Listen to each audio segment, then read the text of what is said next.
আসসালামু আলাইকুম, সবাই কেমন আছেন? আল্লাহর রহমতে আমিও ভালো আছি। আর এবার ঈদে ভালো আছি বলে ফ্যামিলি সবাইকে নিয়ে চলে আসলাম ঢাকার একটু বাহিরে ঘোরার জন্য।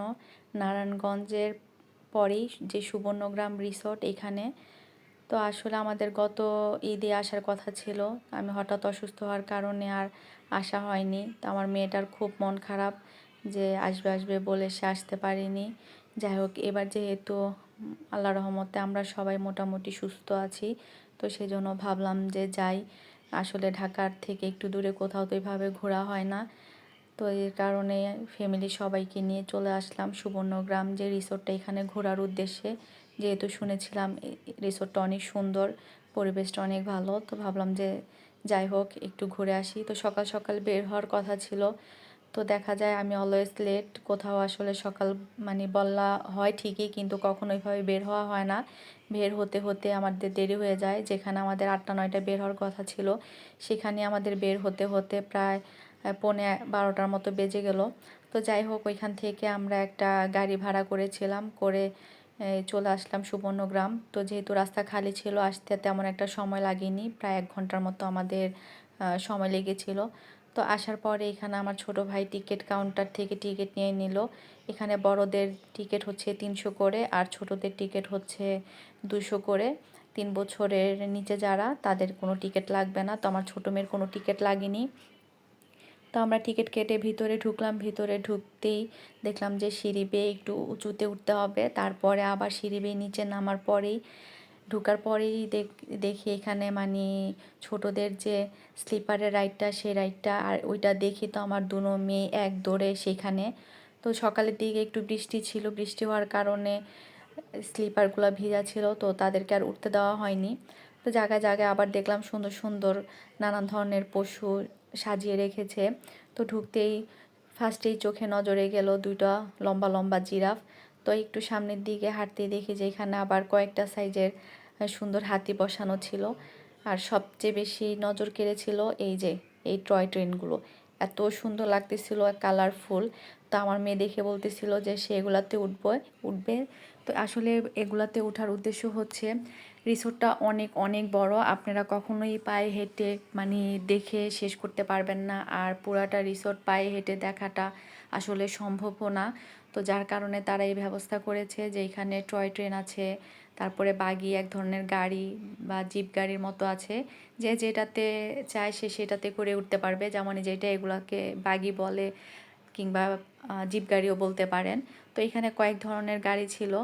তো গাড়ির ভাড়া ছিল 50 টাকা করে। 15 মিনিট বা 14 মিনিট এরকম টাইমের মতো লাগে পুরাটা রিসোর্টটা আপনাকে তারা ঘুরে দেখাবে। তো আমার বড় মেয়ে সে টয় ট্রেনে উঠবে। আমরা বলেছিলাম যে বাগিতে উঠে খোলামেলা আছে, আমাদের ঘুরে দেখতে সুবিধা হবে না, সে টয় ট্রেনে উঠবে। তো যাই হোক, আমরা 50 টাকা করে টিকিট কেটে নিলাম। তো কেটে নেওয়ার পরেই আমরা সিরিয়ালে ছিলাম। তো ট্রেন আসার সাথে সাথে আমরা উঠে পড়লাম। তো এই যে আমাদের ট্রেন ছেড়ে দিল, আমরা এখন যাচ্ছি। তো ট্রেনটা একটু স্লোই চলে, যার কারণে দেখতে সুবিধা। তো এই যে এখান দিয়ে যাচ্ছিলাম, আর সাইডে প্রচুর পরিমাণে গাছ লাগানো। এই যে দেখেন, এখানে শুরু থেকে একদম রাউন্ড দিয়ে শেষ পর্যন্ত এত সুন্দর বসার সিস্টেমটাও করেছে। এত পরিবেশ পরিষ্কার পরিচ্ছন্ন দেখে এত ভালো লাগতেছিল যে কোথাও কোনো ময়লা বা আবর্জনা কিছুই নেই। পুরাটা এত বড় এরিয়া, কিন্তু খুবই পরিষ্কার পরিচ্ছন্ন। তো এখান দিয়ে যেতে যেতে দেখলাম যে একটা সাইডে আবার কয়েকটা এখানে রাইড ছিল। তো আমার হাজব্যান্ডকে বলতেছিল, ভাই আমরা অবশ্যই কিন্তু রাইডে চড়বো।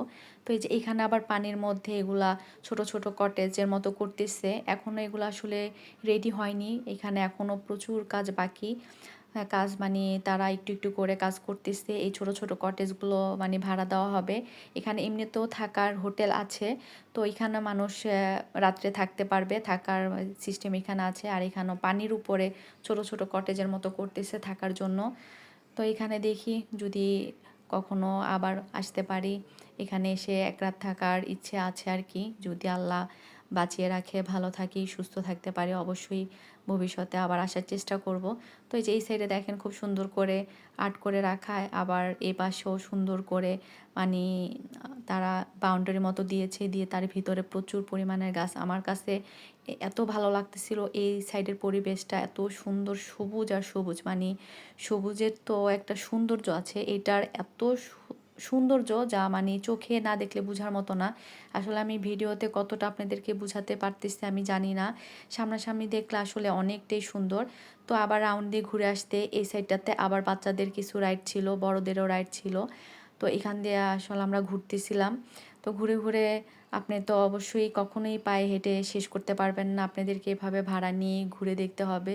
এছাড়াও আপনাদের আবার নৌকার চারো সাইডেও ঘোরার ব্যবস্থা আছে, ওইখানে আপনারা মানে কি বলে এটাকে, ওইখানেও এরকম গাড়ির মতো ব্যবস্থা আছে বা ঘোড়ার গাড়িরও ব্যবস্থা আছে, আবার সাফারি পার্কও আছে। আপনারা ইচ্ছা করলে সাফারি পার্কও ঘুরতে পারবেন, ওইখানেও কিছু পরিমাণের মানে পশু ছিল, তো আমরা ওইটাতে আর ঢুকিনি।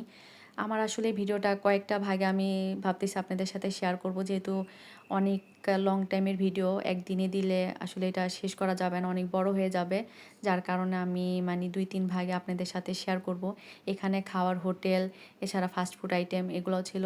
আর সবচেয়ে বেশি মানে নজর কেড়েছে যে একটু পরপর তাদের ডাস্টবিনের যে ব্যবহারটা, এটা ছিল, যার কারণে পরিবেশটা অনেক সুন্দর। এই তো আমাদের টয় ট্রেনে ঘোরা শেষ। আমার ভিডিও আজ এই পর্যন্ত। নেক্সট ভিডিও আপনাদের সাথে আমি পরের পর্বে আবার শেয়ার করব। তো আজ এই পর্যন্ত, সবাই ভালো থাকবেন আর আমার জন্য দোয়া করবেন। যদি পারেন আপনারাও ঘুরে এসে দেখতে পারেন। আল্লাহ হাফেজ।